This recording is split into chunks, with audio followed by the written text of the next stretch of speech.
The silent station. The exploration vessel Horizon's Edge drifted through the cosmic void, its sensors sweeping the darkness for anything unusual.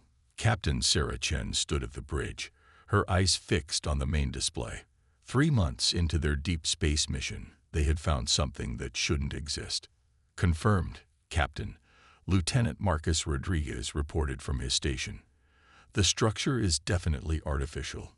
No known human construction matches these specifications. Sarah leaned forward, studying the massive object on screen. The alien station hung in space like a frozen jewel, its crystalline surfaces reflecting starlight in impossible patterns. Distance: 12,000 kilometers and closing. No energy signatures detected. It appears completely dormant. The discovery would change everything. First contact protocols demanded caution, but Sarah felt an inexplicable pull toward the structure. Something about its design seemed almost familiar, though she couldn't explain why. "Take us in slowly," she ordered. "Full passive scans only. I want to know everything about that station before we get within touching distance." Chief Engineer Kumar Singh joined her at the viewport. "Captain, those materials. I've never seen anything like them. The metallurgy alone could revolutionize our understanding of structural engineering." Sarah nodded, her mind racing with possibilities. Humanity had been searching for signs of alien life for centuries. Now, here it was, silent and waiting. As they approached, the station's true scale became apparent. It dwarfed their vessel, stretching nearly 5 kilometers in length. Graceful spires extended from a central hub, each one covered in intricate patterns that seemed to shift when viewed directly. "Getting some interesting readings," Rodriguez announced. "The station's hull appears to be some kind of adaptive material. It's actually absorbing our sensor sweeps and learning from them." "Learning?" Sarah turned sharply. "Explain." "The molecular structure is rearranging itself in response to our scans. It's like the station is trying to understand us, as much as we're trying to understand it." Dr. Elena Vasquez, their xenobiologist, practically vibrated with excitement. This could be a form of passive communication. The station might be designed to adapt to whoever finds it. Sarah considered this. If the station was truly adaptive, it might pose less of a threat than she initially feared. "Prepare a boarding team. Standard first contact protocols. We go in careful and respectful." The team consisted of 6 specialists. Sarah herself, Rodriguez for technical support, Singh for engineering analysis, Vasquez for xenobiology, Security Chief Thompson for protection, and Communications Specialist Dr. James Park for any potential alien interfaces. They suited up in the airlock, checking equipment twice. Sarah noticed her hands were steady despite the magnitude of the moment. This was what they had trained for, what humanity had dreamed of. "Remember," she addressed her team, "we're ambassadors for our entire species. Whatever built this station had technology far beyond ours. We approach with respect and caution." The station's docking bay accepted their shuttle without resistance. As they entered, lights flickered to life, illuminating corridors that seemed to breathe with their own rhythm. The walls pulsed gently, as if welcoming them. "Atmosphere is breathable," Singh reported, checking his instruments. "Temperature optimal for human comfort.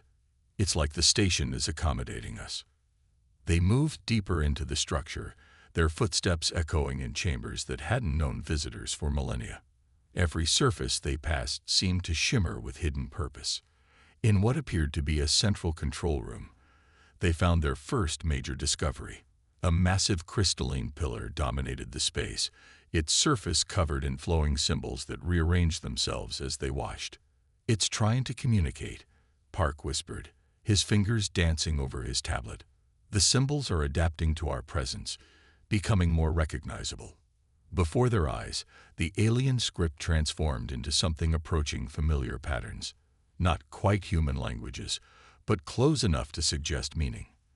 Vasquez approached the pillar carefully. The moment her gloved hand made contact, the entire room blazed with light.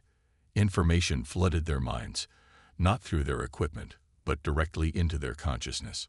Images cascaded through their thoughts, a civilization of beings made of light and thought, builders of wonders beyond imagination. They had created this station as a beacon, a test for younger races. Those who found it and proved worthy would inherit their knowledge. But there was more. The station's memory banks contained something unexpected, ancient records showing primitive Earth and mysterious visitors who had walked among early humans. My God, Vasquez breathed. They were our teachers, the sudden leaps in human development, the unexplained advances in our prehistory. It was them. The revelation should have been overwhelming, but Sarah felt strangely calm. It explained the familiar feeling she had since first seeing the station. Some part of humanity remembered these beings, carried their influence in their very DNA. Singh was examining a secondary console, his expression troubled. Captain, there's something else. The station isn't just a library or museum. It's a test. What kind of test? From what I can understand, it's designed to evaluate whether a species is ready for the next step in their evolution. But there's a guardian system, dormant now. But, he paused, rechecking his readings. Our presence is waking it up. As if responding to his words, the station shuddered. Deep within its structure, systems that had slept for eons began to stir. The lights shifted from welcoming blue to cautionary amber. We need to leave, Thompson said, his hand moving instinctively to his weapon. Now. But Sarah shook her head. This was the moment humanity had been unconsciously preparing for across millennia. No, we've come too far to turn back. Whatever this test is, we face it.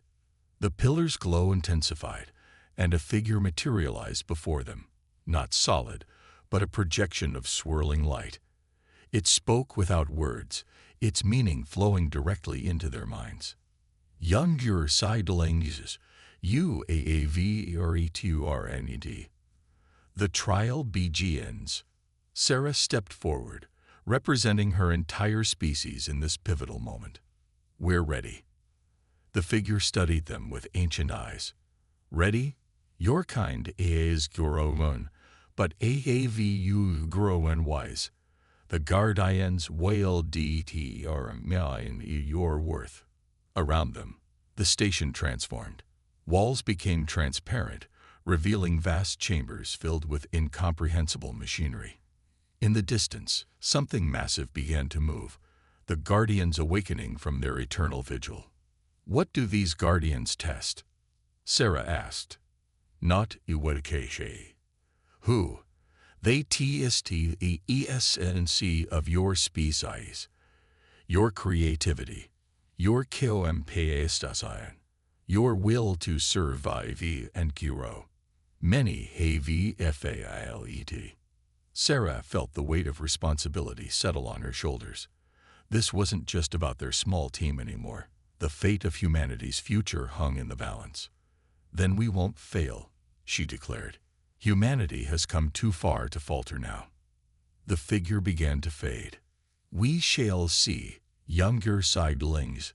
We shall see. As the projection vanished, alarms began to sound throughout the station.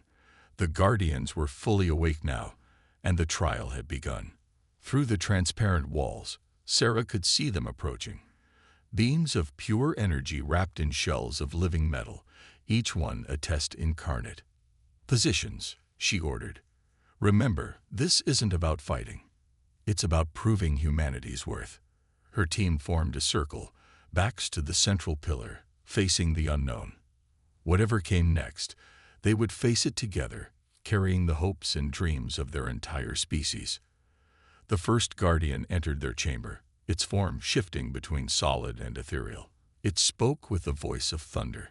The trial of innovation begins. Sarah smiled grimly. If there was one thing humanity excelled at, it was thinking outside the box. Bring it on. Part 2. The Awakening Protocol. The guardian of innovation towered before them, its form a constant flux of geometric patterns and swirling energy.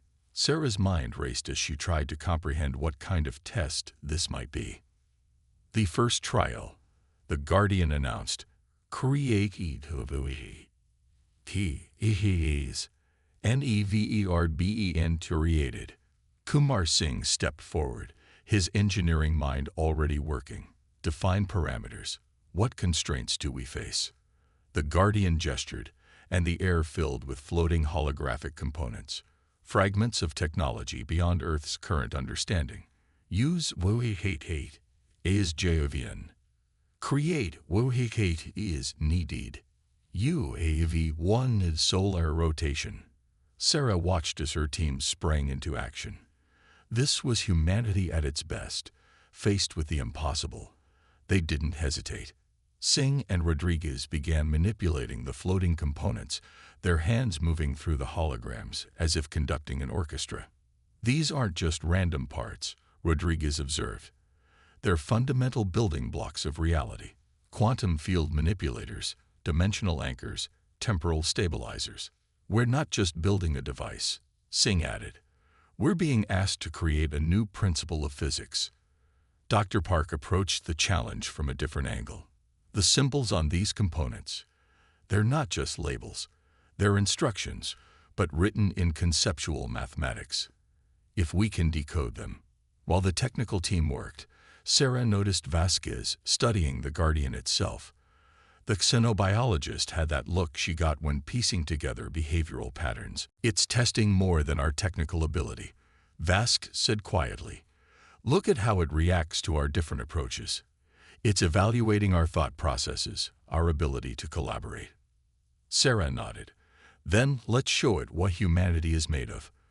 Thompson, secure our perimeter but stay ready. Something tells me this is just the first of many tests.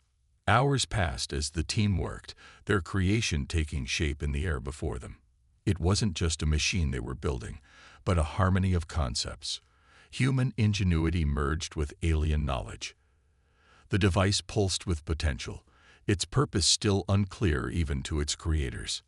I think we've created a bridge, Singh announced, sweat beading on his forehead despite the station's perfect climate.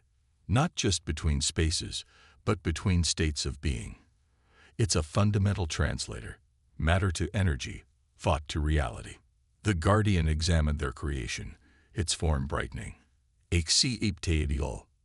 You think beyond your limitations. The second trial begins. The scene around them shifted.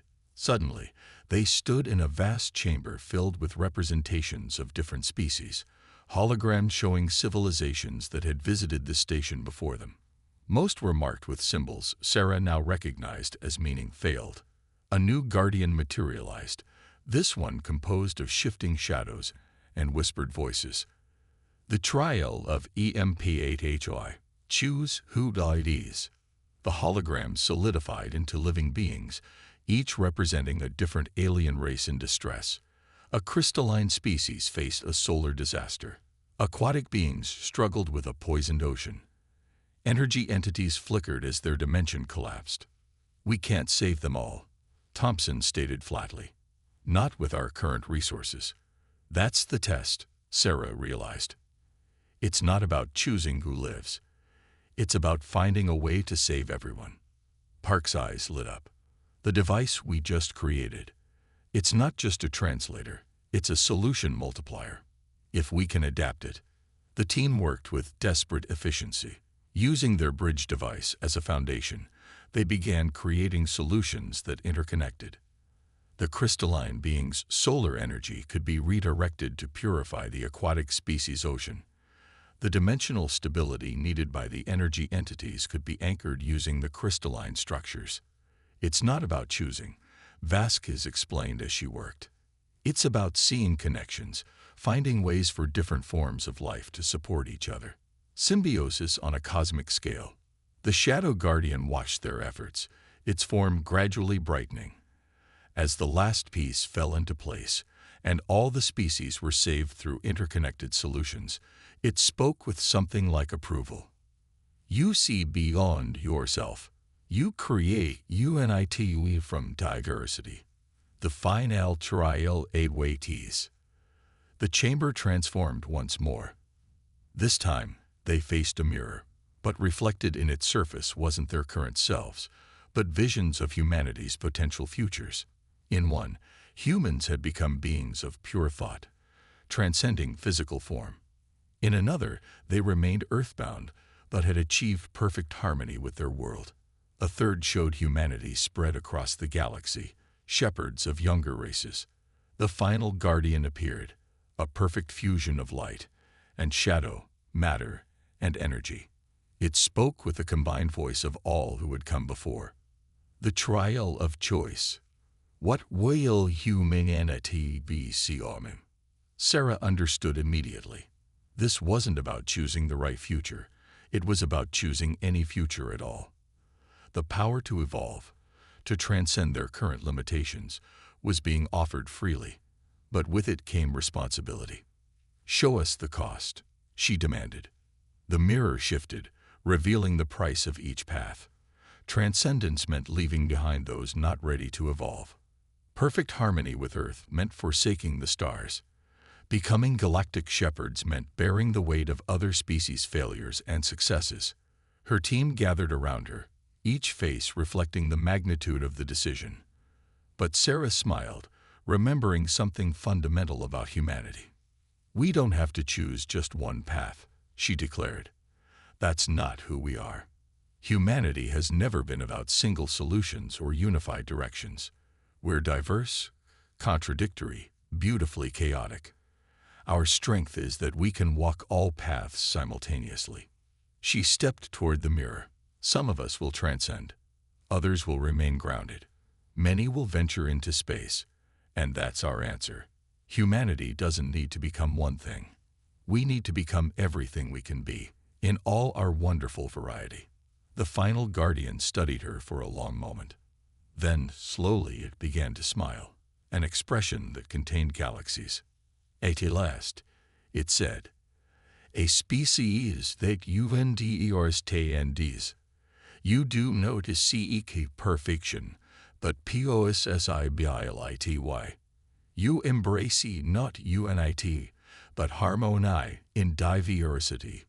You pass." The station transformed around them one final time. The walls became transparent, revealing vast libraries of knowledge, technologies beyond imagination, star maps to worlds humanity had never dreamed of. But more than that, they could feel the station itself changing, adapting to become part of humanity's story. This knowledge isn't just for us, Sarah realized. We're meant to share it, to help others as we were helped in our beginning.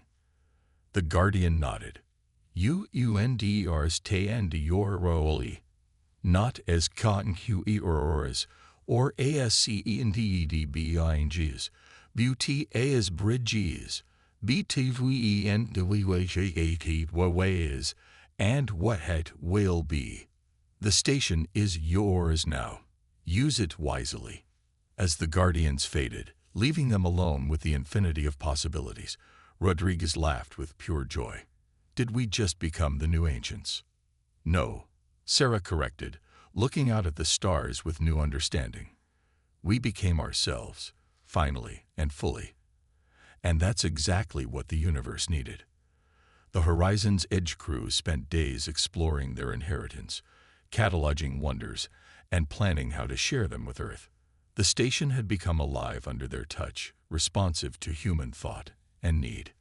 When they finally prepared to return home, Sarah stood once more in the central chamber. The crystalline pillar pulsed with warm light, and she could feel the presence of those who had come before, not gone, but transformed into something greater. "We won't let you down," she promised. "Humanity will make you proud." The station hummed in response, a sound like countless voices joined in harmony. As the Horizon's Edge departed, carrying news that would transform human civilization, Sarah knew this wasn't an ending. It was humanity's true beginning. The journey back to Earth would take months, but already they were planning. The station would become a hub for human exploration, a place where Earth's best and brightest could learn and grow. But more than that, it would be a symbol, proof that humanity was ready to take its place among the stars. As they entered hyperspace, Sarah looked back one last time. The station hung in space, no longer dormant but alive with purpose, waiting for humanity to return, waiting to help them become everything they could be. In the end, the greatest test hadn't been about technology or power. It had been about choice, about understanding that growth meant embracing complexity, rather than seeking simplicity. Humanity had passed not by becoming perfect, but by accepting their beautiful imperfection. And in that acceptance, they had found their destiny among the stars.